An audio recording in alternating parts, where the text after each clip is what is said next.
My brother planned a wedding in Dubai, but each guest had to pay $122,000 to attend, not to mention signing NDAs. The whole family was furious. I never imagined a wedding invitation could seem like a hostage scenario, yet here I was, staring at my brother's email in a state of perplexity, wrath, and disbelief. Dear Michael, we are delighted to invite you to Alex and Haley's wedding, a once-in-a-lifetime event taking place in Dubai. As our cherished family and friends, you have the exclusive opportunity to join us in celebrating our love in the most magnificent setting possible. Okay, nothing too horrible thus far.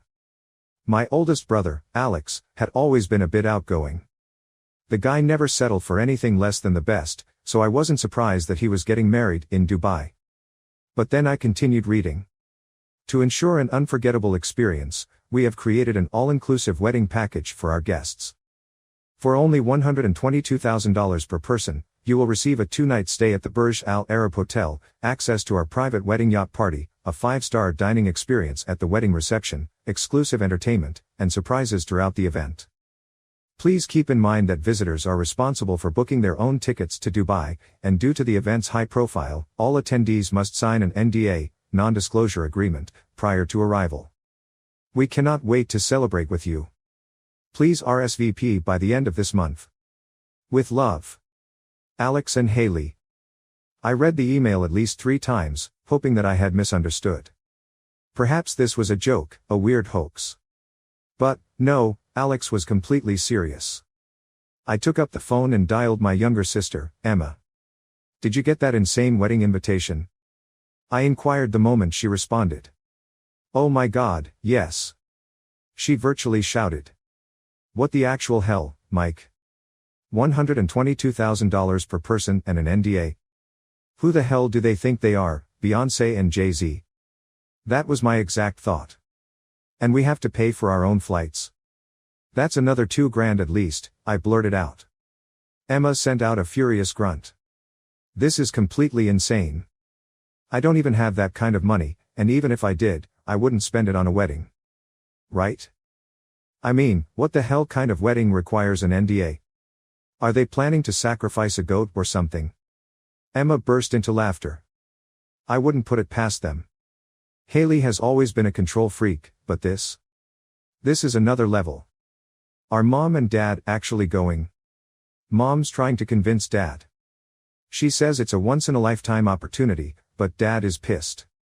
He said if Alex wants a once-in-a-lifetime wedding, he should be paying for it himself. That sounded just like our father. He was not cheap, but he despised stupidity. And this? This was extreme foolishness. As if on cue, my phone rang with a call from Mom. I placed Emma on hold and responded. Hey, Mom. Let me guess, you want to talk about the wedding? She paused. Well, yes, honey. I know it's expensive, but this is your brother's big day. He really wants you there. And he wants me to go bankrupt for it, I responded. I know, but Alex says he can't invite too many people, so that's why the package is exclusive. You'd be getting an incredible experience. For $122,000. Mom, for $12,000, I could have an incredible experience in my own damn city for way less, I asked. And an NDA? Why? There was a pause. It's just to protect their privacy, sweetheart. You know how Haley is. She doesn't want anything leaked to social media. I massaged my temples. Mom, I don't even post on social media. Well, I just think you should consider it. Your father and I are still discussing it, but I think it would mean a lot to Alex if we all went. I exhaled. I'll think about it. It was a lie. There was no way I was going to spend that much money on a wedding. The next morning, I checked the family group chat, expecting to see some turmoil, and I was not disappointed. My cousin Jake had sent a message. Am I the only one who thinks this wedding is a straight-up scam? That ignited a firestorm. Relatives were arguing left and right. Aunt Karen stated that we should all be appreciative for the chance. Uncle Rick labeled it a shakedown. Grandma just wrote, confused. Why do I need to sign an NDA? Is there nudity? By lunchtime, many people had left. Uncle Mark declared that he would not spend $122,000 to witness Jesus' resurrection, let alone Alex's marriage. My sister, Emma, said, we could all go on a European vacation together for less than this. Then Alex went in. If you guys really cared about me, you'd be here. It's not just about the money, it's about being part of the most important day of my life. If you can't support me, just say so. Oh, here we go, the guilt trip. I eventually typed my response. Alex, it's not that we don't want to be there, but $122,000 per person. Most of us don't have that kind of money lying around. And the NDA thing? It's weird. His response came immediately. It's not weird. Celebrities do it all the time. And if you guys really think my wedding isn't worth it, then don't come. And with that, the discussion went silent. I knew the wedding drama hadn't ended yet, not even close. The family group chat had already devolved into a full-fledged war zone, but things became even more heated when more relatives began to withdraw. Every few minutes, a new message appears. Aunt Linda's reply, as much as I love you, Alex, I'm not spending more on a wedding than I did on my honeymoon. I'll send a gift. Jake's uncle, dude, my entire rent for the year is less than this. No way. Uncle Rick's response, this is highway robbery. Call me when you come to your senses. It was gorgeous anarchy, a real-time uprising. Alex didn't take it well. His replies became more and more hostile. You guys are acting like I'm forcing you at gunpoint. If you actually loved me, you'd make it work. This is why I don't invite broke people to things. Enjoy your basic lives while we celebrate in luxury. Yeah, that last one was not warmly received. Emma eventually snapped and responded, Alex, the fact that you think spending $122,000 on a wedding makes you better than us is why no one wants to go.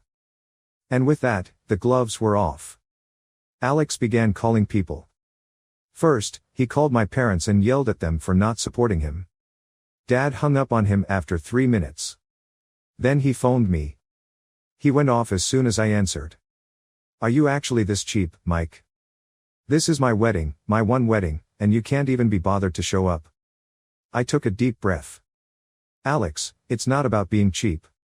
It's about the fact that this is insane. You're expecting people to drop over 12 grand just to attend. That's a down payment on a house. You could afford it if you actually planned ahead, he responded. But no, you'd rather sit on your ass and make excuses. I felt my blood pressure rise. Dude, I make decent money, but I'm not about to throw it away on a wedding trip. If this was a normal wedding, I'd be there. Hell, I'd even chip in. But this is ridiculous. Silence. Then a chilly, bitter laugh. You know what? Fine. Don't come. But don't expect to be part of my life anymore. I gave a dry chuckle. You're seriously going to cut me off because I won't go bankrupt for your wedding? No, I'm cutting you off because you're selfish. Click. I looked at my phone in surprise. He hung up on me. 2 hours later, I received the text, a long-ass message from Haley. Michael, I'm incredibly disappointed in you. Alex looked up to you his entire life, and you're choosing to abandon him on the most important day of his life. Family is supposed to support each other. Instead, you're proving that you don't actually care about him at all. It's disgusting to see how little you value family. You've shown your true colors, and it's honestly heartbreaking. But I suppose we should have expected this from you. I started typing a reply but then stopped. There was no point. Anything I said would only make matters worse. Instead, I dropped my phone onto the couch and opened a bottle. They could choose to be dramatic. I was finished. I thought I was over the wedding turmoil, but that was wishful thinking. Days after Alex's phone meltdown and Haley's self-righteous novel of a text, the family group chat erupted again. It all started with my cousin Jake posting a screenshot of the official wedding guest list. FYI, I just got an email from the wedding planners. They're updating guest reservations. Looks like over half the people dropped out. Aunt Linda replied almost immediately. Wait, who's left? Jake, apparently enjoying the chaos, captured another screenshot. See for yourself. I tapped the image. What had once been a guest list of over 200 was now down to only 80 names. Most of the cousins were gone. Family pals were no longer around. Half of Haley's distant relatives disappeared. Even Mom and Dad were no longer on the list. Emma dropped in. Mom and Dad officially backed out. They're not paying $24,000 for a wedding they don't even support. That triggered a tsunami of mayhem. WTF, is this wedding even happening anymore? Said Uncle Rick. LOL, I just checked the email. They're still demanding an NDA. Who the hell is even left to sign it? Laura, my cousin. I feel like we're watching the Titanic sink in real time. Some weird relative I barely recognized. The second hint that things were really coming apart was when Haley's wedding planners started bailing. Aunt Brenda called, and as soon as I answered, she whispered, "You will not believe what's happening." Oh, I believe it. Hit me. The caterers just pulled out. Wait, what? Yeah, apparently the deposit wasn't paid, and they refused to keep the reservation. You're telling me Alex and Haley didn't pay for the catering yet? Nope, she responded, plainly enjoying this. And guess what? The hall decorators pulled out too. You're joking. Nope. The flowers, the table settings, the whole expensive setup, gone. The planners are saying they had non-payment issues. I had to silence my phone because I was laughing so hard. These two jerks had been charging people $122,000 a person, demanding NDAs, and acting like royalty, yet they still hadn't paid their vendors. And then Haley snapped in the wedding group chat. She wrote a 6-paragraph diatribe that read like a theatrical monologue from a lousy soap show. I cannot believe this. You people are destroying my wedding. This was supposed to be my dream day, and instead, it's turning into a nightmare because of you all. Do you have any idea how much effort I put into this? I trusted you. I expected my future family to be there for me. Instead, you're all abandoning me like I mean nothing to you. You're ruining everything. A minute later, she sent another message. And to those of you who backed out at the last minute, you should be ashamed. Your selfishness has cost us. The planners are canceling because of you. The vendors won't work with us because of you. I hope you all feel guilty for ruining what was supposed to be the happiest day of my life. Uncle Rick, ever the savage, replied. Or maybe they canceled because y'all never paid them. That resulted in his immediate removal from the group conversation. By the end of the day, it was clear, the wedding was a disaster. Emma messaged me later, still giggling. Want to know something hilarious? Always. The yacht company just pulled out. They said the contract was underfunded. Alex and Haley didn't pay for the freaking yacht either. Nope. Holy, I sat back and shook my head. This was more than a disaster. It was a public execution for their egos. And the best part? They did this to themselves. I had hardly recovered from the previous eruption of wedding drama when my phone called again. This time, it was Alex. I stared at the screen for a time, contemplating if I should respond. After everything that had happened, the guilt trips, the tantrums, the threats to cut me off, why would I? Curiosity won. I picked it up. You win, Alex remarked promptly, avoiding the standard greetings. His voice sounded strained and exhausted, as if he hadn't slept in days. I raised an eyebrow. What are you talking about? You don't have to pay for the wedding package anymore, he told you. I'll cover it, flight, hotel, everything. Just get on the plane. I almost dropped my phone. You're joking. I'm serious, he said abruptly. I'll pay for you to be there, but the NDA still stands. Of course it did. I leaned back in my chair and shook my head. Let me get this straight. You insulted me, called me selfish, said I was dead to you, and now you're so desperate for guests that you're offering to pay my way. It's not about being desperate, he answered hastily, but I could hear the irritation in his tone. It's about family. I want my brother there. With an NDA? Yes, with an NDA. I gave a dry chuckle. That's not how family works, Alex. You don't bribe people into showing up, and you sure as hell don't make them sign legal contracts just to attend. You don't understand, he exclaimed, his voice rising. The wedding is falling apart. People keep backing out. Mom and Dad aren't even coming. Do you have any idea what that's doing to Haley? I massaged my temples. Maybe if you two weren't treating this like a royal coronation, people wouldn't be dropping like flies. Silence. Then a quick exhalation. I just need you there, Mike. And I just need you to understand that this whole thing is a disaster, I told you. And I'm not getting involved. You're making a mistake, he replied, his voice becoming colder again. No, Alex. I think the mistake was planning a wedding you couldn't afford. I hung up. Within an hour, the group chat was ablaze again. New update, Jake wrote. I just heard from Aunt Linda, the venue hasn't been fully paid for either. I almost spit out my coffee. What? Emma replied. Yeah, apparently they put down a partial deposit but haven't made the full payment. The hotel is threatening to pull the plug. I burst into laughter. All that talk of once-in-a-lifetime opulence, yet they couldn't even afford the location. A torrent of messages ensued. Wait, so they were charging us $122,000 a head, but they didn't have the money for the wedding itself? Uncle Rick asked. This is actually insane. Do they even have a backup plan? Laura asked. I heard the wedding planners quit. Cousin Beth. Can confirm. I just talked to Mom. Apparently, the planners pulled out because of unrealistic expectations and constant last-minute changes. Emma's reply. Translation, Haley was being a nightmare. Jake's comment. The wedding is crumbling. This is like watching a live-action train wreck. Brenda, my aunt.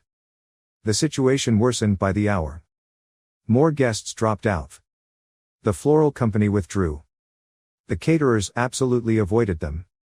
Then came the most shocking revelation. Emma called me, almost frantic with enthusiasm. Holy, are you sitting down? I'm lying down, actually. Should I sit? Yes. I sat upright. Okay, spill. The hotel just canceled the contract. The wedding is officially without a venue. I almost fell off my chair. What? You heard me. They sent out a formal statement saying due to non-payment and lack of finalized guest reservations, the event will not proceed as scheduled. I scratched my face, attempting to digest what I had heard. Jesus Christ. So, what happens now? Emma snorted. I don't know, but I'm about to grab some popcorn because this is about to go nuclear. She was not mistaken. Less than an hour later, Haley lost her sanity. The group chat erupted with an all-caps collapse. This is unacceptable. How dare they cancel my wedding? This is my dream. They can't do this to me. A second later, another message. This is all your fault. If you selfish people had just come to the wedding, none of this would be happening. Then Alex went in. Can everyone stop bitching and help fix this? We need a new venue ASAP. Uncle Rick answered immediately. You mean you need a new venue? The rest of us are just here for the drama. I laughed so hard that I almost choked. That was it. That was the moment I realized this wedding was utterly doomed. They had spent months demanding money, signing non-disclosure agreements, and treating their guests like peasants. And now? Now they didn't even have a wedding to attend. I had not expected things to escalate any further. At this moment, the wedding was virtually over. The venue was no longer there. The vendors had abandoned their ship. More than half of the attendees had pulled out. Alex and Haley were scrambling, attempting to hold everything together with duct tape and delusion. Then came the ultimatum. Emma informed me of the news first thing in the morning, her voice filled with shock and barely restrained joy. You're not going to believe this, she stated. At this point, I'll believe anything, I said, still half asleep. Haley gave Alex a choice, she explained. Either he cuts off our entire family, or she's canceling the wedding. I sat up so rapidly that I almost pulled something. Wait, what? You heard me, she remarked, laughing out loud. It's a me or them moment. She wants him to go no contact with all of us. That's insane. Oh, and she's blaming Mom and Dad for turning him against her. Apparently, they're toxic influences who never respected her vision. I covered my face with my hands. Jesus Christ. And get this, Emma said. She told him he had until midnight to decide, like she's some kind of evil queen giving an execution order. I stared at the ceiling. So what do you think he's going to do? No idea, Emma confessed. But if he's stupid enough to go through with it, I think it's safe to say he's officially lost his mind. The countdown has started. By late afternoon, the group chat had gone entirely silent, a first in weeks. There are no updates. There were no panicked texts from Alex. Haley did not go off on a rant. Just, nothing. That alone informed me something was going on behind the scenes. Then at 9:42 p.m., my phone rang. It was Alex. I hesitated before responding. Yeah. Silence. Then a deep, unsteady inhale. I called it off. I sat up straighter. The wedding. The whole thing, he mumbled. It's over. We're done. I did not say anything for a second. I just let everything soak in. Are you okay? I finally inquired. A bitter laugh. I don't even know, man. He took another shuddering breath. She lost her mind the second I told her I wasn't cutting off my entire family. She freaked out. How bad? Bad, he confessed. She started screaming about how I'd ruined her life, and threw shit across the room. She told me she'd wasted years on me and that I was a disgusting excuse for a man. Yikes. I just stood there, Mike, he explained, his voice harsh. She kept screaming and crying, and I just felt nothing. I looked at her, and for the first time, I actually saw her. Saw who she really was. I breathed slowly. And what did you see? Someone who didn't love me, he replied simply. Someone who loved control. Loved the idea of me, but not me. There it was. The epiphany. She told me I was throwing away the best thing that ever happened to me, he recalled. And you know what I said? What? I told her she was right. I gave a quick laugh. Holy shit. Yeah. He sounded fatigued. I packed my bags, walked out, blocked her number, and now I'm sitting in a shitty airport trying to figure out what the hell to do next. I rubbed my forehead. You coming home? Maybe, he replied. I don't know. I just need to think. I wanted to say something reassuring, but what the heck do you say to someone who has destroyed his entire future in one night? Well, for what it's worth, I remarked after a time, I think you made the right call. Yeah, he mumbled. I think so too. I stayed on the phone with him for a little more, letting him talk and vent. He needed it. Then, just as we were about to hang up, Emma's name appeared on my screen. I responded. Hey, I just got off the phone with.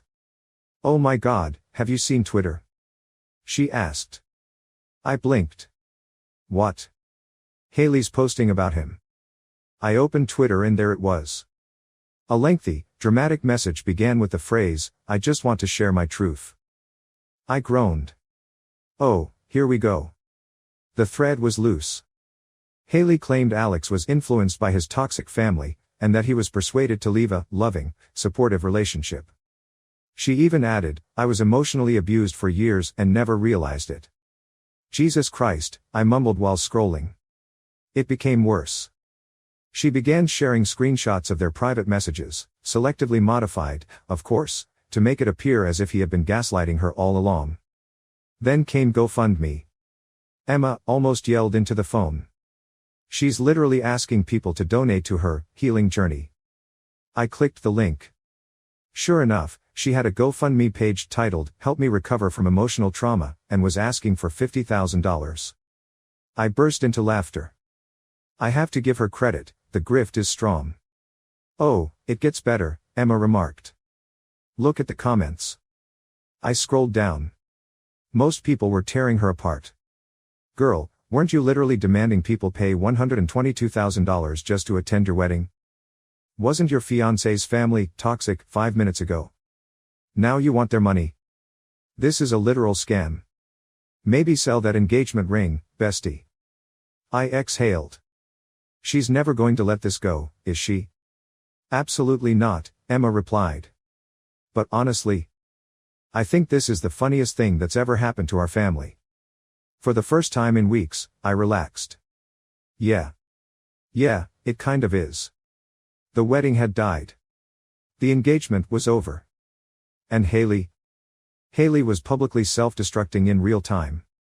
I smiled to myself, popped open a beer, and watched the horror unfold. Alex returned home 2 weeks after calling off the wedding. I half anticipated him to arrive looking disheveled, discouraged, and possibly questioning himself. Instead, when I opened my door and saw him standing there with a duffel bag draped over his shoulder, he simply stared, relieved. "Welcome back," I said. He gave a tired chuckle. "Thanks, man." I stood aside to let him in. He left his suitcase in the hallway and rubbed the back of his neck. "This is weird," he murmured. "What is?" "Just, being back here after everything." I understood. 2 months ago, he was arranging his wedding in Dubai, feeling on top of the world. He was back where he started, but this time he wasn't being manipulated, guilt-tripped, or dominated. "Mom and Dad are making dinner," I murmured, attempting to relieve the tension. "Emma's already there if you're up for it." He nodded. Yeah, I could eat." When we arrived to our parents' place, Mom virtually attacked him in a hug. "Oh, sweetheart, we're so glad you're home." Dad stood in the doorway, arms crossed, but his look seemed more relaxed than normal. "Good to see you, son." Emma grinned as she sat at the dining table. "You look like you just got out of prison."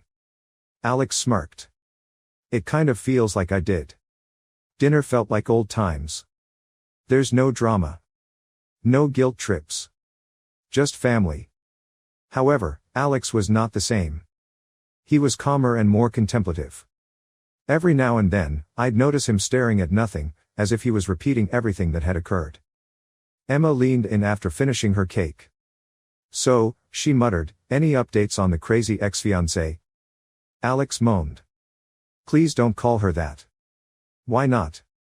she inquired. "She literally went nuclear on social media." Dad frowned. "She stopped that nonsense, right?" Emma snorted. "Oh, hell no. She's still at it. Apparently, she's healing through expression." Mom sighed. "That poor girl needs therapy." Alex didn't say much, which indicated me he was completely over it. At least, that's what I thought, until Emma contacted me 3 months later, screaming. "Oh my God, check Instagram right now." "What? Why?" "Haley is engaged." I almost dropped my phone. "What? To whom?" "No clue. Some guy named Brandon. She just posted a whole ass announcement like she's royalty." I instantly checked. There it was, a terribly produced engagement photo with Haley beaming and a ring that looked awfully similar to the one Alex had purchased her. What's the caption? "True love always finds a way." I emailed the post to Alex. "Dude, you see this?" He replied almost instantly. "Yeah. Don't care." Emma, of course, would not let this go. How the hell did she go from heartbroken victim to engaged again in 3 months? I considered it, and then something clicked. Unless, she was already talking to him before the breakup. Silence. Then. Oh my God. We all knew Haley was a manipulator, but the timeframe didn't make sense. It was impossible for her to meet, fall in love, and get engaged in 3 months. I had a feeling there was more to it. I called Alex. "You really don't care about this?" He exhaled. "I mean, it's weird, yeah, but at this point, she's not my problem anymore." "Fair enough. But I think she was talking to this guy while you two were still engaged." There was a prolonged pause. "I wouldn't be surprised," he finally replied. "But honestly, that just makes it easier to move on." Emma, meanwhile, went into full detective gear. "I found him," she texted an hour later, sharing a link to Brandon's Instagram. This guy was a walking red flag. A self-absorbed gym bro, who consistently posts about high-value men deserve high-value women, had a podcast about the alpha male mindset, and his subtitles were just horrible. Never let a woman think she's the prize. You are the prize, king. Jesus, I mumbled.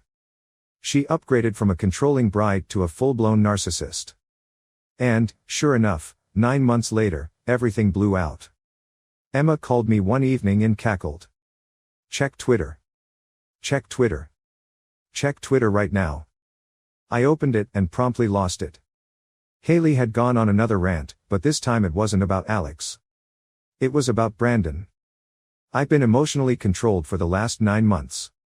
I gave my all to someone who only wanted power over me. I thought I found my soulmate, but I was wrong. Emma wrote another message. They broke up. I updated her webpage. She had removed all photographs of him. Alex, who had been silent during this, suddenly texted me. Karma is beautiful.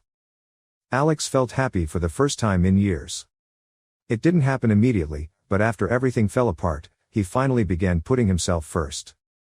A few months after Haley's epic social media meltdown, Alex received a significant promotion at work. He had always done a fantastic job, but he had been distracted throughout the wedding catastrophe. Now he was prospering. I recall the night he called me. Dude, he muttered, panting. I got it. I grinned. The promotion? Yeah, he said, laughing.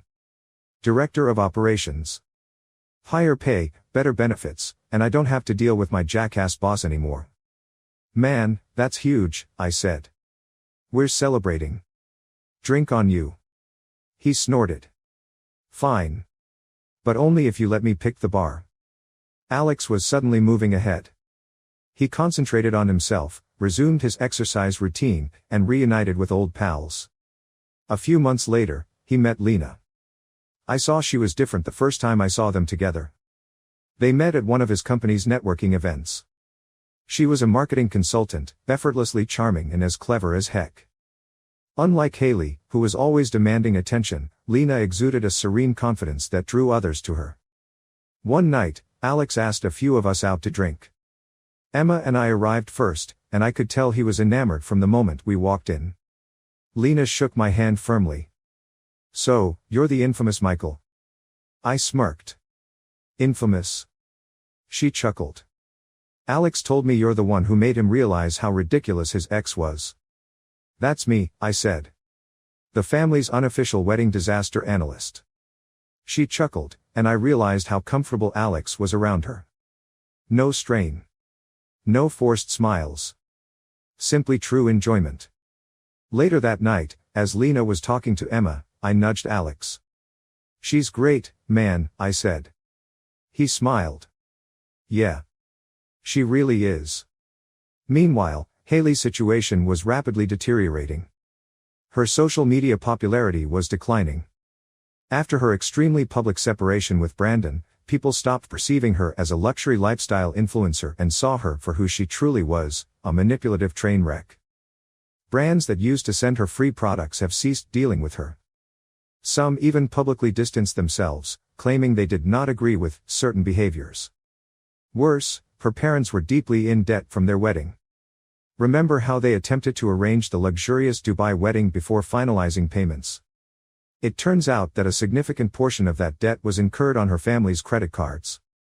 Emma, of course, discovered it before everyone else. You are not going to believe this, she texted one evening. I made a quick call. Okay, tell me. Haley's parents had to remortgage their house. I almost choked. What? Yep, she replied enthusiastically. Apparently, they took out a huge loan for the wedding, thinking they'd recover the money from guest payments. But when everyone bailed, they were left with massive unpaid balances. I sat there, startled. That's honestly hilarious. Emma snickered. It gets better. Haley tried launching some self-growth coaching program, but no one signed up. She literally cannot rebrand herself after all the damage she's done. Wow, I mumbled. Karma is doing a full tap dance on her life. But the absolute pinnacle occurred a few weeks later. Alex received a text from Haley.